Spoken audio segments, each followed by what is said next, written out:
decades. Right now at noon, for the first time in decades, Madison will have a new mayor. We'll take you to the swearing-in ceremony for Satya Rose Conway. And Sun Prairie police are searching for 3 suspects following a shooting that left one man injured. From the Channel3000.com Alert Center, this is News 3 Now at noon. Good afternoon, everyone. I'm Mark Kane. Thanks for tuning in to News 3 Now on this Tuesday afternoon. We'll get to those stories in a bit, but first, let's head over to the Weather Center. Meteorologist Chris Reese has a look at your first alert forecast. What a nice day out there. Oh, yeah, absolutely fantastic. We had some rain around this morning, but even that's starting to move out of the area. So we're seeing more sunshine, the clouds starting to clear out for us. In fact, this is the look outside of our station right now as we speak. Now, here's how the cloud cover kind of worked out for us this morning. You can actually see where those showers and thunderstorms were. Look at those just kind of bubbling up in a line back towards Viroqua or so. But all of that starting to work its way on out of town there. The showers as well working their way on out.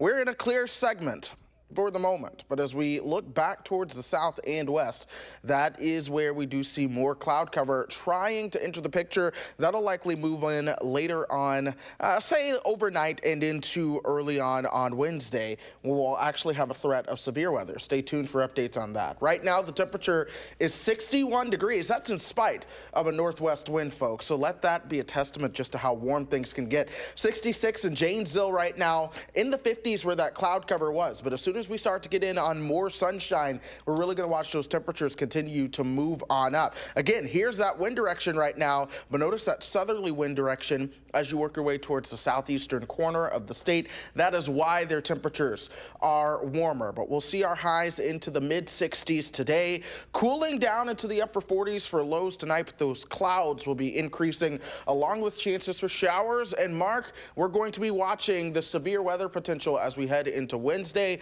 I'll be breaking down why I think we could see some severe storms coming up in Maine weather. So enjoy today. Yep. All right, Chris, we'll see you in a few minutes. Top in our news today, Madison will officially have a new mayor today. Here's a live look as Satya Rose Conway will be sworn in as Madison's new mayor. She is joining new members of the Common Council to take their oaths. With 9 new alders, almost half of the city's Common Council will be turning over after the ceremony this afternoon. Mayor Soglin will be there for the inauguration. President Trump has announced he is coming to the Badger State. He'll be headed to Green Bay for a rally on April 27th at the Resch Center. Doors will open at 4 p.m. The event will start at 7. Sun Prairie police say they are searching for 3 men involved in the shooting of another man near the Prairie Athletic Club last night. It happened in the 500 block of Athletic Way at 9:17 p.m. A 45-year-old man was found with a gunshot wound to the stomach. He was taken to the hospital where he's considered stable. Witnesses said they saw 2 men get in a car and drive off and a 3rd man run from the scene after the shooting. All 3 men were reportedly wearing masks. Police say they believe the shooting was a targeted incident and are continuing to investigate. No arrests have been made. A man suffered serious injuries during a crash between an SUV and a semi in Rock County this morning. It happened at the intersection of Highway 11 and Beloit Avenue, that's near Janesville. Officials say the SUV driven by a 30-year-old man from Janesville turned in front of a semi. The SUV driver had to be extricated from the vehicle. He was taken to the hospital with serious but non-life-threatening injuries. The semi driver was taken to the hospital with minor injuries. The driver of the SUV will be receiving citations. Investigators believe the massive fire that ravaged the famous Notre Dame Cathedral in Paris was an accident. The fire is out, but a battle to rebuild the iconic landmark is underway. CBS's Ian Lee reports from Paris.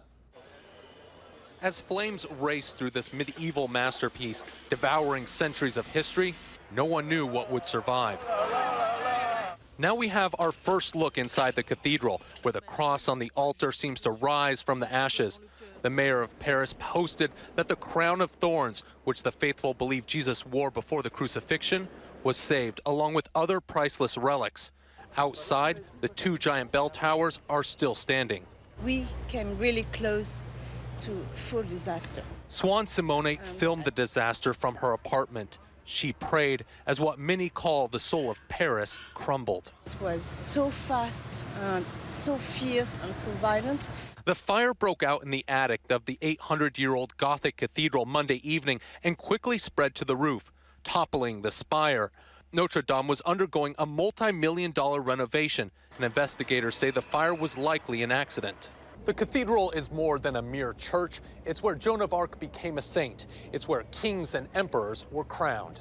Several French billionaires have pledged more than $300 million to rebuild. The Parisians are strong, and they will rise up again and build it again, and will show that even in our sadness, we can rebound. But repairing the roof could be a monumental task. France no longer has trees big enough to replace ancient wooden beams destroyed in the fire. During this Holy Week before Easter, millions are praying this sacred structure will be resurrected. Ian Lee, CBS News, Paris. And religious statues removed last week from the cathedral roof as part of the restoration project were also spared. The Justice Department plans a partial release of Special Counsel Robert Mueller's report Thursday morning. Attorney General William Barr plans to redact grand jury testimony, classified information, and material related to ongoing investigations from the over 400-page report. In Barr's 4-page summary, the Attorney General said the Mueller report did not find conspiracy or coordination between President Trump or his campaign and Russia, but Mueller did not make a decision on the question of obstruction. CBS News has confirmed the special counsel's team was split on whether the president obstructed justice, with some investigators believing the president had committed a crime. I'm not concerned about anything because, frankly, there was no collusion and there was no obstruction. And we never did anything wrong. The public needs to see the whole report. No executive privilege, no redacting. Eventually, it all comes out. The House Judiciary Committee authorized subpoena power, if necessary, to see the full report and underlying evidence that is redacted, and they may call on Mueller and the Attorney General to testify. Well, the Terrace chairs are coming back to the Memorial Union Terrace Thursday at 4 p.m. The event will have free art events, a performance by DJ Ian Carroll, free popcorn, free ice cream. The 2019 Terrace season will include Terrace After Dark's music and movie series. There'll also be yoga on the terrace and Lake Mendota paddling rentals and arts and crafts events. Later this season, the Brat Stand, the Barbecue Stand, Lakeview Lounge, and the Sunset Lounge will all open. Spring is now officially here. There's more to come on News 3 Now at noon. Up next, we'll see what Howard's working on in the Mr. Food Test Kitchen. Love deviled eggs, but don't like all the work it takes to make them? We have an easy answer for you without compromising any of the taste. I promise.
With Easter and Passover right around the corner, now's the time to start stocking up on eggs. I mean, between all the baking and decorating, you'll want to make sure you have plenty on hand. And once you taste our deviled egg dip, you'll want to add another dozen to your shopping cart. Let me tell you, this is a lot easier to make than traditional deviled eggs. We start by hard boiling and peeling a few eggs. Once they've cooled, we put them in a food processor along with some mayo, and that can be regular or light, a squeeze of mustard, and a little salt and pepper. We put the top on and give it a whirl. You may need to scrape down the bowl once or twice to get it silky smooth. You could even add a bit of fresh dill, some hot sauce, or a spoonful of pickle relish for an easy and fun twist. This dip tastes like the best deviled eggs you've ever had without all the hard work. And with all the company coming over during the holidays, I suggest you set this out surrounded with some cut up veggies and let everyone help themselves. So to get the recipe for our deviled egg dip, all you need to do is visit our website. I'm telling you, you really need to try this. I'm Howard in the Mr. Food Test Kitchen, where today we found an excellent way for you to say, ooh, it's so good. All right, Howard. There's more to come on News 3 Now at noon. Up next, we'll get Chris's first alert forecast. Sunny now, but rain on the way.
Well, the earnings season steams ahead, and hashtag fake reviews, Amazon is under fire again. Diane King Hall has more in today's Money Watch report.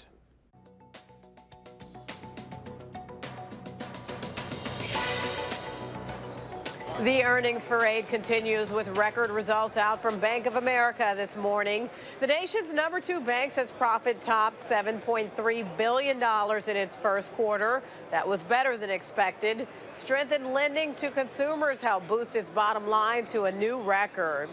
From banking to healthcare, Johnson & Johnson is also out with its quarterly report card.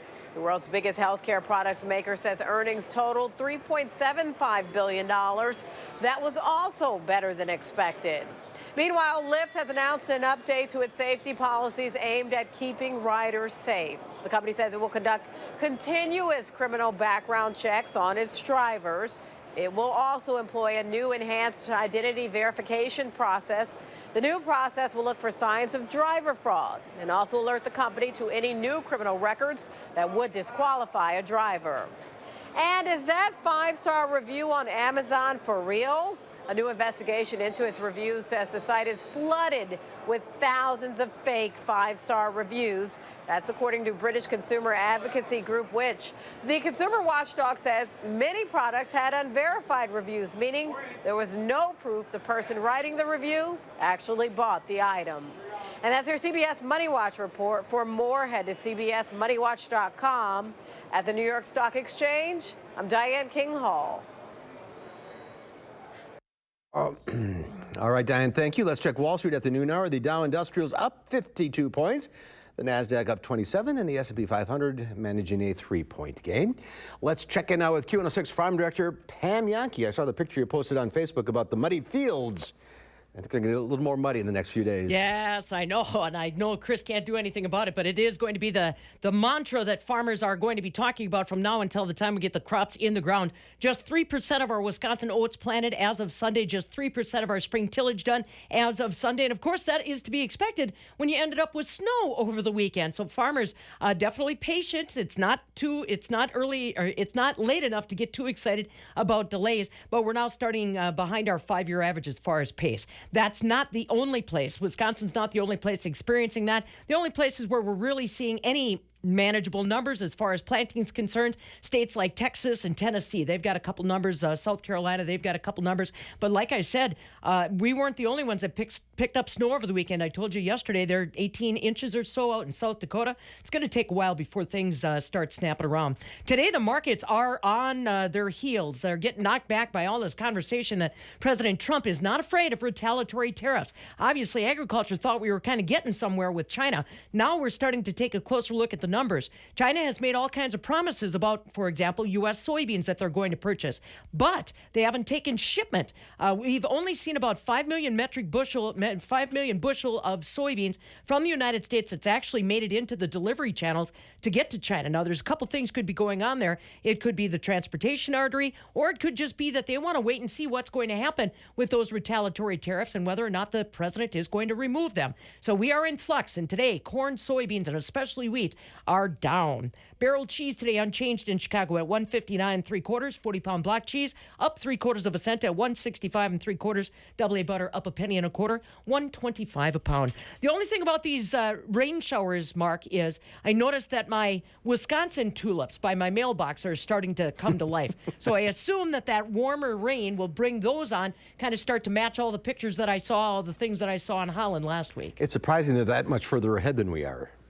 Oh, man, yeah. And they'll keep her going. That's the beauty of how they plan that is they had flowers that were blooming probably the 1st of April, and they'll still have tulips blooming probably into the front part of May. It's on my bucket list. I want to see that someday. There you go, boy. Yeah, you won't be disappointed. All right. We'll see you later. Thanks, Pam. Sounds good. Yep. Here's Chris now with a look at our forecast. Enjoy this afternoon. Yeah, I'm pretty sure not a lot of folks are going to be upset about these warmer temperatures that we do have out there. A lot of folks substantially warmer than 24 hours ago. 10 degrees warmer here in town. Janesville, 14 degrees warmer than yesterday. Kenosha, warmer by some 21 degrees as opposed to just 24 hours ago. We're sitting at 61. Yeah, take that for lunchtime. That's with winds coming out of the northwest at 9 as well. So things are very, very pleasant as you begin to step out the door. 66 for our friends in Janesville. Monroe at 65 right now. 50s to the north, and that's just because they had more cloud cover. They've also got the northerly wind. As you work your way farther south, the winds are actually actually coming out of the south,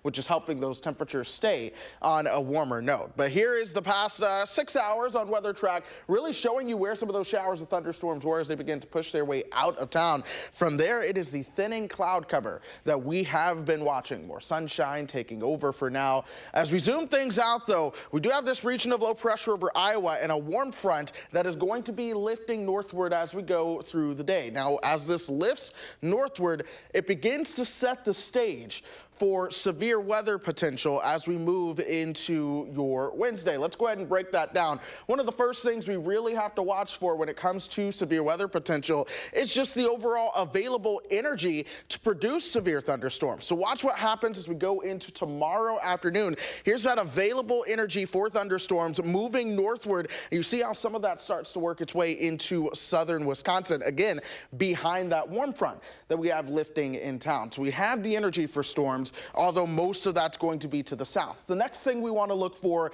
is also just the moisture that has the potential to add, the moisture we need in the atmosphere for thunderstorms. And there's going to be plenty of moisture as well. All of this is going to be streaming northward from the Gulf of Mexico as we go into your Wednesday. That's what that southerly flow really does. The next thing we look for is something known as wind shear. This is the turning of direction of the wind as the clouds go higher up. And so watch this. Across South Texas, notice the winds at the ground level coming out of the south and east. As we put the jet stream on top of that, you'll see these winds coming out of the south and west. This allows thunderstorms to rotate as they develop, and of course it is those rotating thunderstorms that does lead to the potential tornadoes. And I think that tornado risk will be greatest over parts of Texas. For us, we don't have as much turning of the air with heights, so we are looking at a severe potential, but not so much a tornado potential. We're in a marginal risk,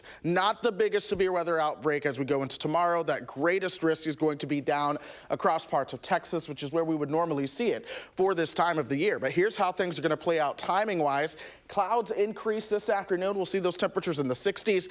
By tomorrow morning, the first rounds of showers of thunderstorms move in. They really begin to blossom towards the north, but watch how we just see round and round and round of showers and thunderstorms going through tomorrow and into tomorrow evening before we finally begin to quiet things down, at least somewhat, in the Thursday. But we could see a pretty hefty drink of water as we go through about the next 48 hours or so as well, perhaps over an inch of liquid coming down out of the sky. And of course, we do have a very wet ground, but hey, it's water. We could all use some water. It helps us grow. But 2 alert days, Wednesday and into Thursday, and then finally getting a little bit better for the weekend. All right, nice Easter the way it looks. Yeah, nice Easter weekend for sure. All right, Chris, thank you. Ahead on News 3 Now at noon, a video is going viral of a Marine crawling to the finish line at the Boston Marathon.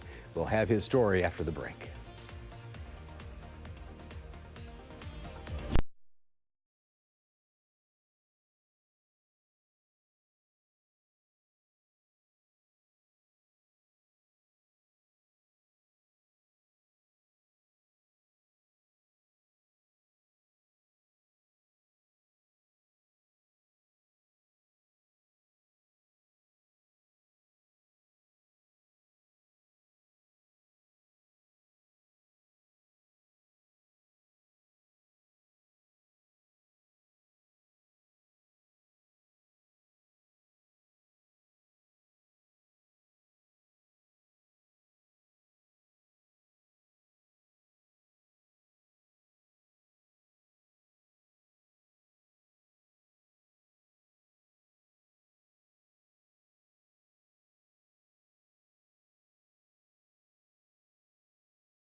A video of a Marine crawling to the finish line of the Boston Marathon is going viral, but why he ran the marathon is what is touching people the most. John Atwater reports. Crowds were cheering. Both my legs locked up. But Micah Herndon was struggling. The mindset of a Marine, you finish it by yourself. As other runners stop to help just feet from the finish line, he pushes on alone, crawling in pain, determined to cross on his own. The worst pain that I've ever experienced running. It may have been the worst physical pain. Ballard, he was one of my machine gunners. But emotionally, Micah has struggled with devastating loss. I watched my buddy get blown up on my 21st birthday. He now runs with tags on his shoes to remember 2 friends and a journalist killed alongside him in Afghanistan. One way for me to deal with everything is to get in my own zone, my own headspace, and just go. The reason why I run is for them. The running has helped ease the weight of PTSD, and the Boston Marathon had always been in his sights. Even though his time of 3 hours and 38 minutes fell short of his goal, he hopes his powerful display of determination can help inspire others who may be struggling. I will have setbacks in my life. I will go backwards, but it's how you respond going forward. That's quite a story. All right, Chris. Good afternoon here. Yeah, great afternoon. We're going to watch at least the chance for some showers of thunderstorms returning overnight and into Wednesday. Wednesday itself could be a day that features a couple severe weather rounds, but then things begin to quiet down through the weekend. All right, we'll see you back here at 4. Have a great afternoon.